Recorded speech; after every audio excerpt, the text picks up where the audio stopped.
भारतवर्ष की धरा, जहां सभ्यता ने सबसे पहले आंखें खोली, जहां संस्कृति पल्लवित हुई, जहां मिट्टी के हर कण में इतिहास सांस लेता है, और इसी मिट्टी में जन्मे जनपद और महाजनपद, मगध की शक्ति, कौशल की समृद्धि, अवंती की वैभव गाथा और वत्स की वीरता, जहां विचारों से राज चलते थे और धर्म ही था शासन।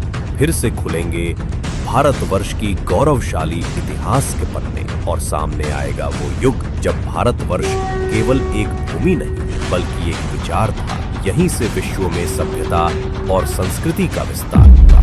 महाजनपद, भारत के सनातन गौरव की अमर गाथा। पिछले एपिसोड में हमने देखा कि सम्राट चंद्रप्रद्योत की कूटनीति उनकी पुत्री वासवदत्ता के प्रेम के सामने विफल हो गई।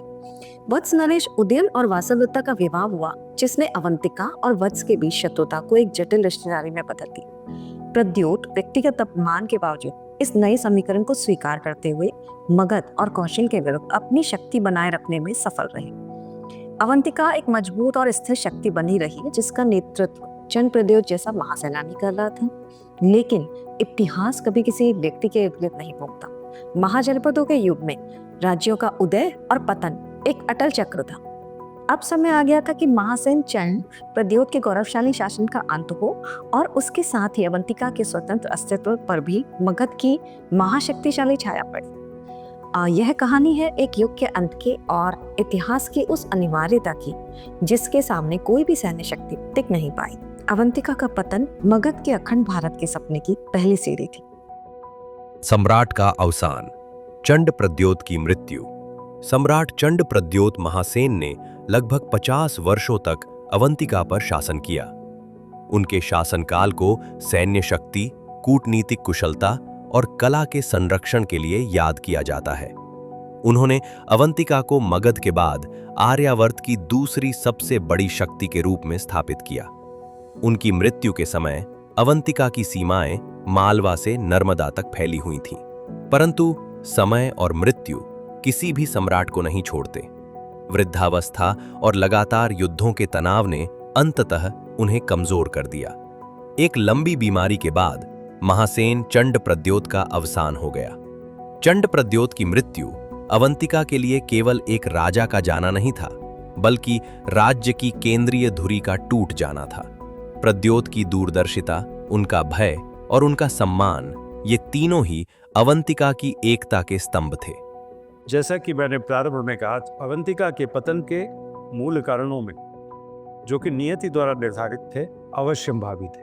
उन कारणों में जो दूसरा महत्वपूर्ण उसके पतन का कारण रहा, वो कारण अवश्यंभावी इसलिए था कि उस कारण ही मगध का विस्तार और ऐसा विस्तार हो पाया जिस विस्तार में एक महान भारत राष्ट्र के बीज छुपे हुए। उदयन और वसवदत्ता की प्रेम कथा के कारण, उनके प्रेम प्रसंग के कारण, अवंतिका के शासक चंद्रप्रद्योत, जो अपनी नैतिक पराजय, अपनी सैद्धांतिक राजनीतिक पराजय, अपनी कूटनीतिक पराजय के कारण कमजोर होते गए। उत्तराधिकार का शून्य, पालक और गोपालक। प्रद्योत के जाने के बाद राज्य की बागडोर उनके पुत्रों के हाथों में आई, पालक और गोपालक। वे न तो अपने पिता की तरह युद्ध कला में निपुण थे और न ही उनमें मगध के विस्तारवादी राजाओं का सामना करने की राजनीतिक दूरदर्शिता थी। पालक, जो सिंहासन पर बैठा, अहंकारी और विलासी था। गोपालक, जो उससे ईर्ष्या रखता था, दरबार में गुप्त रूप से अपनी शक्ति बढ़ाने लगा। शीघ्र ही दोनों भाइयों ने राज्य की एकता को खंडित कर दिया। वे शासन के तरीके, करों के बंटवारे और सेना पर नियंत्रण को लेकर आपस में भिड़ गए। अवंतिका, जो कभी एक चट्टान की तरह स्थिर थी, अब दो गुटों में बटी हुई एक कमजोर रियासत बन गई थी। उनके दोनों पुत्र, पालक और गोपालक, उन्होंने भी अवंतिका के राज को जिस तरह से संचालित करना चाहा, आपस की कलह, आंतरिक कलह, उन्होंने उस राज्य के पतन के मार्ग को प्रशस्त किया। इतिहास गवाह, बड़ी से बड़ी सभ्यताएं, संस्कृतियां, बड़े से बड़े साम्राज्य, उनके पतन का अक्सर बाहरी आक्रमण प्रमुख कारण नहीं रहा। उनके पतन का प्रमुख कारण आंतरिक कलह, आंतरिक मतभेद, किसी प्रकार के विद्रोह और आंतरिक असंतोष। प्रद्योत के पुत्रों का यह उत्तराधिकार संघर्ष अवंतिका के लिए एक घातक सिद्ध हुआ। इस कलह ने दरबार को दो गुटों में बांट दिया। कुछ मंत्री पालक के पक्ष में थे, कुछ गोपालक, जिससे सेनापति, मंत्री, सामंत और इसी कारण से प्रजा भी व्यक्तिगत निष्ठाओं में उलझी। सारा प्रशासन पंगु हो गया, राजस्व की वसूली ठप हो गई। और अगर किसी राज्य के राजस्व की वसूली ठप हो जाए तो हम कल्पना कर सकते हैं कि किस प्रकार से भुखमरी का सामना उस राज्य को करना पड़ता। हस्ती सेना, रथ सेना, दोनों सेनाओं का आपस में तालमेल समाप्त हो गया। जब एक महाजनपद की सत्ता के केंद्र में स्थिरता नहीं होती तो उसका सीधा लाभ उसके सबसे बड़े शत्रु को मिलता है। और इस समय अवंतिका का सबसे बड़ा शत्रु था मगध का राजा शिशुनाग। यह संघर्ष शिशुनाग को उज्जैन पर आक्रमण करने के लिए खुला निमंत्रण था। मगध की रणनीति, शिशुनाग का उदय। गंगा के मैदानों में मगध की शक्ति लगातार बढ़ रही थी। शिशुनाग मगध के सिंहासन पर एक ऐसे समय में बैठा जब उसे विस्तार के लिए अनुकूल परिस्थितियां मिली।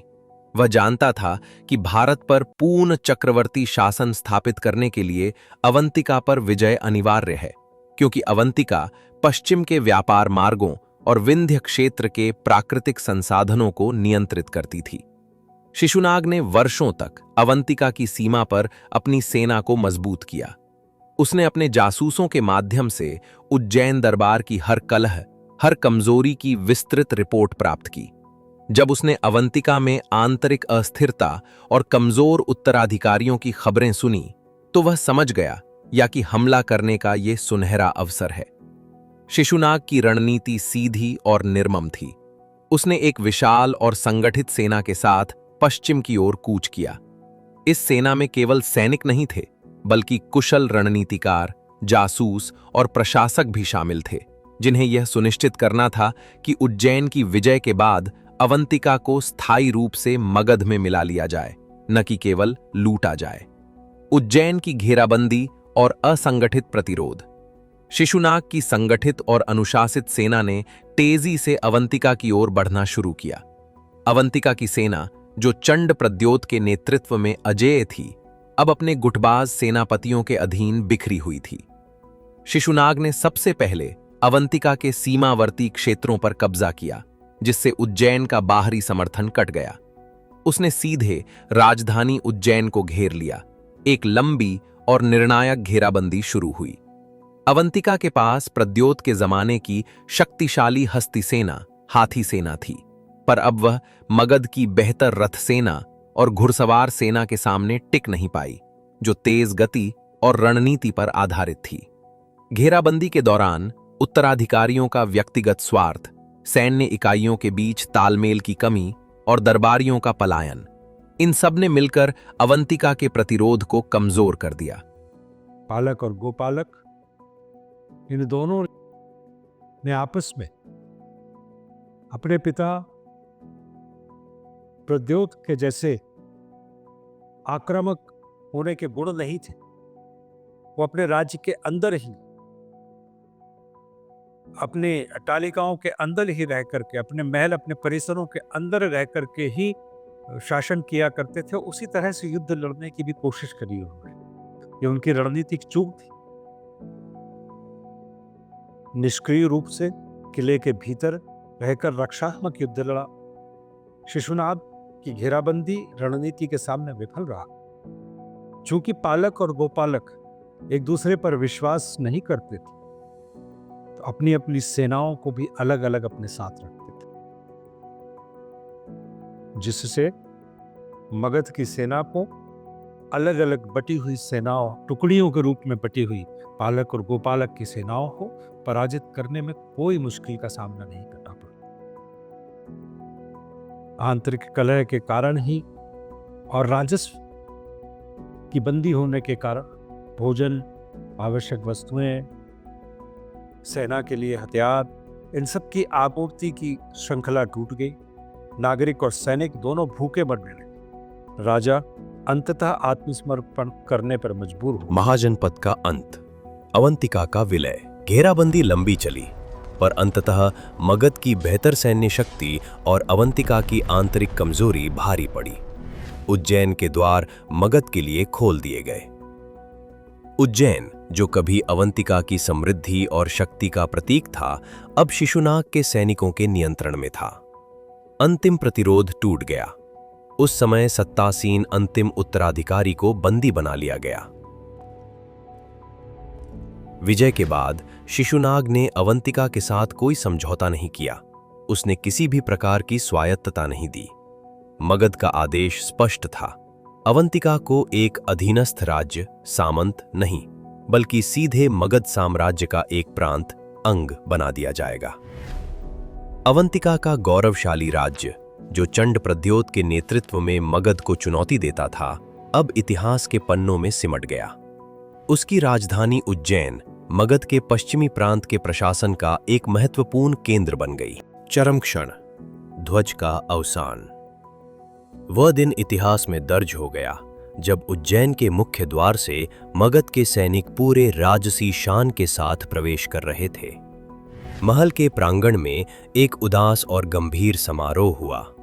अवंतिका के गौरवशाली राजध्वज, जो वर्षों तक प्रद्योत के शौर्य का प्रतीक था, उसे उतारा गया। जब ध्वज नीचे आया तो नागरिकों की आंखों में आंसू थे। ये केवल एक कपड़ा नहीं, बल्कि उनकी स्वतंत्र पहचान का अंत था। उसकी जगह मगध साम्राज्य का सिंह अंकित ध्वज फहराया गया। ये केवल एक ध्वज का बदलना नहीं था, ये महाजनपद काल के एक शक्तिशाली और स्वतंत्र युग का आधिकारिक अंत था। अब आर्यावर्त में शक्ति का केंद्र स्पष्ट था, केवल मगध। वत्स, कोसल और अब अवंतिका सभी मगध की बढ़ती शक्ति के सामने झुक चुके थे। जब ऐसा हुआ तो अवंतिका का पतन होना, जो मैंने कहा एक अवश्यंभावी घटना थी, वो इसलिए थी क्योंकि यहीं से मगध का उदय होता। अवंतिका का पतन महाजनपद काल के इतिहास में एक अटल अनिवार्यता थी। इतिहास, यह घटना भारतीय इतिहास को एक नई दिशा दी।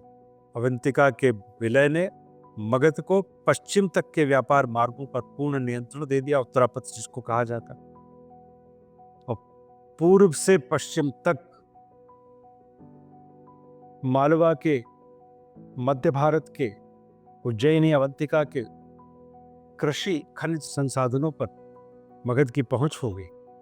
अखंड भारत की नींव हम कह सकते हैं कि मगध के इस विस्तार से पड़ी, और अखंड भारत की स्थापना का जो बीज था, मगध के इस विस्तार में अवंतिका के पतन उसका कारण बना, लेकिन मगध का विस्तार, अवंतिका का पतन, ये भारत के एक महान राष्ट्र के निर्माण की नींव रखी गई। इससे सिद्ध होता है, एक छोटी खंडित क्षेत्रीय शक्तियों का युग समाप्त हुआ और अब एक बड़े केंद्रीकृत साम्राज्य का युग शुरू होने वाला था, जो उस समय का मगध और भविष्य का महान राष्ट्र भारत। चंड प्रद्योत महासेन की मृत्यु और उनके पुत्रों की अक्षमता ने अवंतिका के पतन का मार्ग प्रशस्त किया। मगध के राजा शिशुनाग ने इस राजनीतिक शून्य का लाभ उठाया और एक निर्णायक विजय के साथ अवंतिका के स्वतंत्र अस्तित्व को समाप्त कर दिया। अवंतिका का गौरव तो समाप्त हो गया, लेकिन उज्जैन नगरी का महत्व बना रहा, अब मगध के पश्चिमी प्रांत के रूप में। इतिहास ने यह सिद्ध कर दिया कि महान शासक भले ही अपने राज्य को ऊंचाई पर ले जाते हो, पर कमजोर उत्तराधिकारी कुछ ही समय में उस गौरव को धूल में मिला सकते हैं। इस प्रकार राजा उदयन और वासवदत्ता की प्रेम कहानी और महासेन चंड प्रद्योत के शौर्य का युग समाप्त हुआ, जिसके बाद आर्यावर्त के मानचित्र पर एक विशाल और अजय शक्ति मगध साम्राज्य का वर्चस्व स्थापित हुआ। अवंतिका के वैभव पर यह पूर्ण विराम नहीं था। अवंतिका ने करीब 500 वर्ष बाद पूरे आर्यावर्त पे विक्रमादित्य के नेतृत्व में कैसे अपना गौरव पाया, यह देखें आने वाले एपिसोड में।